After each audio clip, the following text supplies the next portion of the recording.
Hello and welcome back to my Luminosity Yoga Advent Calendar. My name is Anya and today is the 3rd of December 2022. The moon is still in Aries. And I said previously that Aries is a fire sign and such related in medical astrology to the head, but also it is associated with the archetype of the warrior. So therefore, I suggest we do a very common posture in yoga, which is called Vira. Vira is the warrior in Sanskrit, Virabadrasana. So we're going to do a version of the warrior, but before we do that, come into standing posture, feet hip width apart. And just to warm up a little bit the hips, so let's do some circles with the hips. So just go in a clockwise direction. If you have any issues with your knees, bend your knees slightly and just do it very gently. And just breathe as you do that, connecting your feet to the earth, connecting with your breath, sending your inhale up the spine and your exhale down the spine, connecting through the tailbone and your legs with the earth. And then just change direction, anti-clockwise, again, just moving your hips and just enjoy.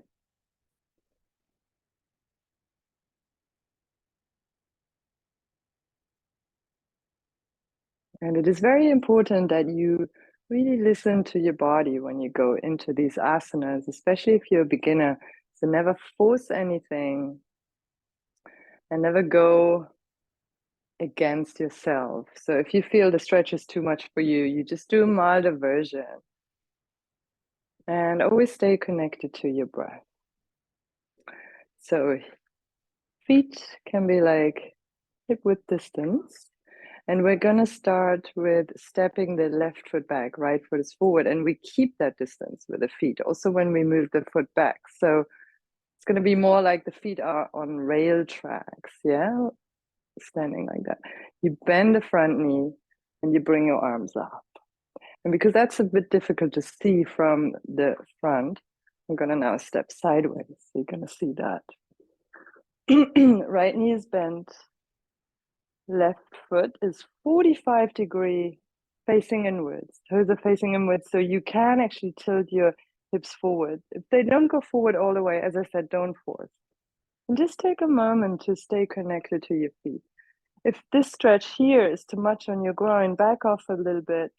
Or if it's way too much, you can even get the back heel off the floor and bend the back knee. So just choose the variation that works for you and breathe for a moment, connecting to the floor.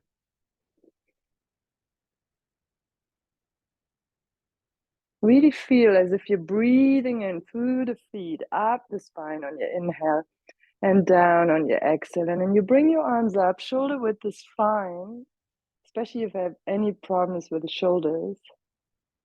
And breathe deeply and just keep a focused gaze ahead, but just like an open focus. So let your eyes breathe and breathe in and out.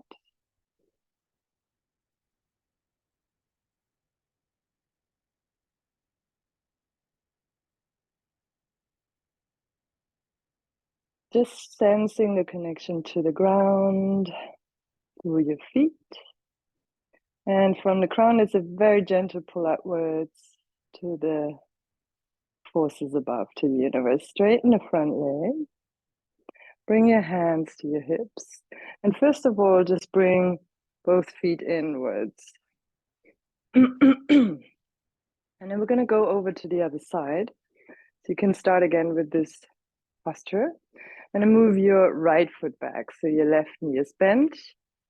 Feet are hip width distance, 45-degree angle with your back foot. If you can, hips are facing front. It might be a bit like that, but not all the way. So just making sure hips are more front and to the side. Breathing deeply, finding a connection to the ground. And then just bring your arms up and focus at something in front of you. So it's that clarity of the warrior. that ability to stay focused and connected to yourself in the midst of turmoil.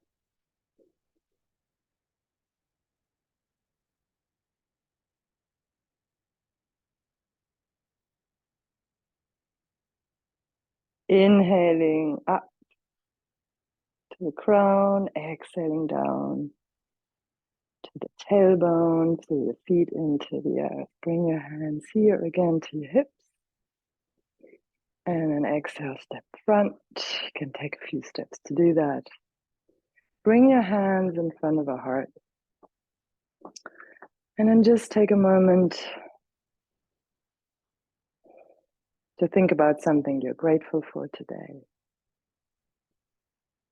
Sense the connection to the earth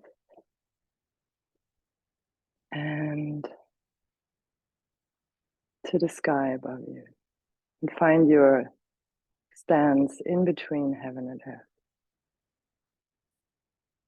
Thank you for joining me today. Namaste.